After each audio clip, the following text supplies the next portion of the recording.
Ah, j'y vais 1 heure le matin, 1 heure à midi, et 3 fois par semaine, c'est une dame qui me remplace. À 67 ans, Brigitte s'est remise à travailler il y a maintenant 4 ans.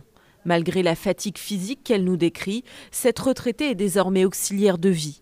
Une activité qui représente 100 heures de travail par mois. Tous les matins, j'ai des douches.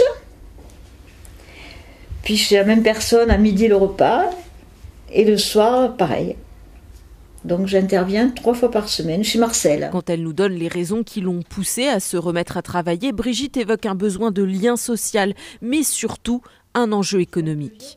Avec une pension de 1 200 € par mois, elle peine à s'en sortir. Parce que vous sortez à un loyer de 600 €, les charges, toutes les charges mutuelles qui augmentent en voiture, voilà. Et non, il nous reste vraiment 150 € pour vivre par mois. Selon cette créatrice d'une plateforme pour permettre aux seniors de trouver un emploi, le motif économique est récurrent chez ceux qu'elle accompagne. La principale motivation, elle est quand même économique, donc financière. Ils viennent chercher un complément de revenus, un complément de retraite, soit parce qu'ils ont des toutes petites retraites et vraiment c'est une nécessité absolue en fait.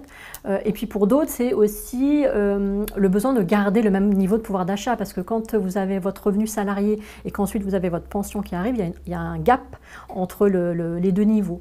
Donc le fait d'avoir un petit complément, ça permet pour certains de rester juste au même niveau en fait aussi. Elle constate que les seniors se tournent souvent vers des métiers d'aide à la personne et qu'en majorité ce sont des femmes qui, lorsqu'elles se sont arrêtées de travailler pour s'occuper de leurs enfants, ont des carrières souvent hachées et donc des pensions moins importantes que les hommes.